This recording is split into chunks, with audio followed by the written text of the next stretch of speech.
Senator Thune. Thank you, Madam Chairman. The First Amendment, this would be Thune number 4. This has to do with the SNAP education program, which is voluntary and requires a state resource match as well as an approved budget and implementation plan. And the discussion about the SNAP program this morning is centered around, cuts to that program and who that might impact. This doesn't impact any beneficiary. This is basically the program that's used to educate people. And if you look at where those dollars go today, you've got some serious inequities in the way that the money is distributed. In fact, it seems a little unfair that 54% of these resources are going to 4 states. Now, just as a case in point, Texas has more SNAP enrollees than California, and it's only receiving 1.3% of these funds, where California gets 31.4%. It doesn't seem like it would take that much more to educate people in California than it does in the state of Texas. This doesn't end the program, which some of the previous proposals have attempted to do, but instead ensures that resources are spent more equitably. And basically what it does is it provides for a $5 per person number that would be allowed for per enrolled individual to be used for education, and that's indexed annually for inflation. So again, I think this is a fairly common sense thing that doesn't impact people who are beneficiaries of this. And by the way, this scores at a $2 billion savings. So if we're looking for areas to find savings in the Farm Bill, and I think with the sequester, as has already been pointed out by my colleague from Nebraska, the savings that have been proposed by the CBO are significantly less because of the sequester. We're down under $20 billion. It strikes me, at least, that we ought to be able to find some areas in each of the areas of the Farm Bill budget where we can achieve some significant savings. And $4 billion is the number in SNAP, and that's a 10-year number that we find in savings. SNAP will spend over that 10 years $760 billion. So we're talking about 0.5% of the SNAP budget that we were able to find in savings. This adds a couple $2 billion to the savings that we could get out of the SNAP program simply by coming up with a more equitable way of distributing these education and obesity prevention grant dollars. Again, we've got 4 states that get more than half of the funding. It's an inequitable use of funds. It should be spent equally among program participants. My amendment simply restructures these grants so the states can receive $5 per enrolled individual indexed for inflation.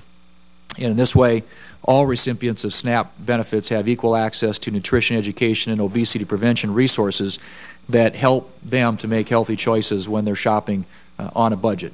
$2 billion we can get in savings, I would say, Madam Chair, and again, in a way that I think makes sense, is logical, and allows us to continue to do what we need to do to educate people about this program, just does it in a more equitable way.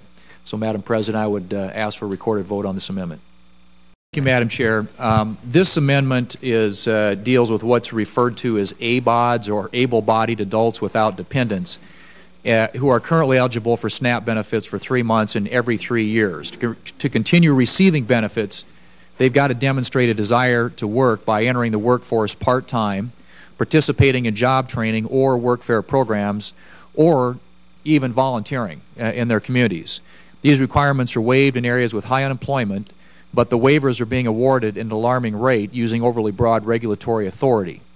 Changing these requirements does not affect eligibility of teenagers, the disabled, or families to receive SNAP benefits for an extended period. This amendment also assures that able-bodied adults without dependent waivers are still available to individuals living in areas with above 10% unemployment or other areas that are identified by the Bureau of Labor Statistics to have insufficient jobs. By stating these definitions in the legislation, we save dollars, and the CBO has not scored this yet except to say that it will achieve savings, ensuring that limited SNAP dollars are preserved for those who are truly in need. And so, Madam Chair, I would say I think this is a fairly common sense thing, and I want to reiterate what I said earlier. Changing these requirements does not affect eligibility. of teenagers, the disabled, or families to receive SNAP benefits for extended a period of time. And it also has waivers that are available to individuals living in areas with unemployment above 10% or other areas that are identified by the Bureau of Labor Statistics to have insufficient jobs. But what it does is for this category of people who receive SNAP benefits, encourages them to get back into the workforce, to participate in job training, or as I said, even volunteer is something that is permissible in terms of meeting that requirement. Now, one of the things I just want to quickly point out is, I think everybody knows this, but this is a 10-year number, a 10-year program. SNAP is at $760 billion. The nutrition title is now 77% of the Farm Bill baseline over that 10-year period. And much of that, I think, is attributable to the increase, or the increase can be attributable to the struggling economy. However, since early 2010, the unemployment rate has been steadily dropping from a high of 10% to the rate where we are today at about 7.5%. Over that same period, SNAP participation has increased by approximately 7 million people. And I think part of that discrepancy can be attributed to an ABOD waiver system that's overly broad and encourages able-bodied adults to stay on SNAP benefits without working or participating in job training. So my amendment takes a modest step toward tightening the ABOD waiver categories and ensuring that able-bodied adults without dependents have a greater incentive to find work and ultimately get off of the SNAP program. And so that's the explanation of the amendment, Madam Chair, and I would encourage my colleagues to support it.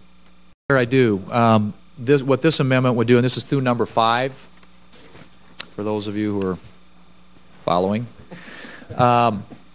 What this does, Madam Chair, is the adverse market payment program does not exist in current law. It's an iteration of the target price and counter-cyclical program that's currently in the current farm policy.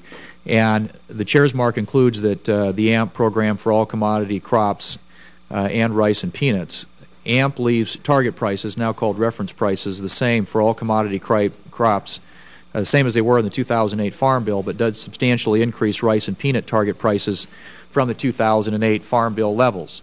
Under AMP, the rice reference price is $13.30 per hundredweight, and the peanut reference price is $523.77. Also, under the AMP provisions in the Chairman's mark, peanut basis and yields are allowed to be updated, and only the rice yields are allowed to be updated. Rice bases are kept at the 2008 Farm Bill levels because rice has been underplanted for the past 5 years. What the amendment does, very straightforward, very simple. It just leaves rice and peanuts in the AMP program and removes the other crops. A target price countercyclical program, in my view, is a step backwards to an old, outdated policy that we removed in last year's Senate-passed Farm Bill. Nearly all producers of crops other than rice and peanuts have taken a position that they do not support a target price countercyclical program, and so this is simply, I think, giving the producers, the growers, what they want in many cases. And this, by the way, saves, according to the CBO, $897 million over 10 years, but almost $1 billion in savings by simply backing out from the target price program included in the base bill crops other than rice and peanuts. And so again, it's very straightforward. It just removes those from the AMP program and saves us almost $1 billion over 10 years. If I could just respond to that, I don't think this in any way derails or makes problematic passage of a farm bill. I mean, what I'm simply saying here is, and these are programs that would benefit my state. All I'm saying is this is the old way of doing business. We need to move to a new way of doing business, and this farm bill ought to be about reform, and it ought to be about savings. And this amendment, which doesn't do anything to affect southern crops, it's not attacking the southern crops. It's simply saying that those crops that in our region of the country don't want this program. We want reform, and we can save $1 billion by doing this. I agree that the House is going to have target prices, probably fixed target prices. I appreciate what the Chair has done in trying to at least create a rolling average. I think that's an improvement. I credit the managers for including that in here, but it still maintains a system that really is something that we ought to be moving away from. And so I just had to respond to that particular comment. I yield. I have an amendment here I want to just bring up, and I will withdraw it. I think the floor is probably a better place for this, but I just want to mention again, in the way the crops are treated in the Farm Bill. In the history of farm programs, bases and yields have always been updated concurrently. And updating rice yields without updating bases would set an undesirable policy precedent, and that's what we do with regard to rice here. And in doing so, it's almost $1 billion in additional spending in the bill. So as we look for ways to find savings in this bill, it strikes me at least that you know, I've already put forward several amendments that have savings associated with them. This is yet another one that would save you almost $1 billion, and all it does is requires that the rice base be updated, again, which is something that has been done all the time as a matter of precedent with regard to farm program crops. So I'm not going to require a vote here today on it, but I want to put it on people's radar screens, because as we go to the floor and we're looking for additional areas of reform, we're looking for additional ways to save money. This is, to me, is another example of something that we shouldn't be allowing to happen, particularly based upon the precedent that has been set in the past on yield and base updates. Thank you. Thank you very much.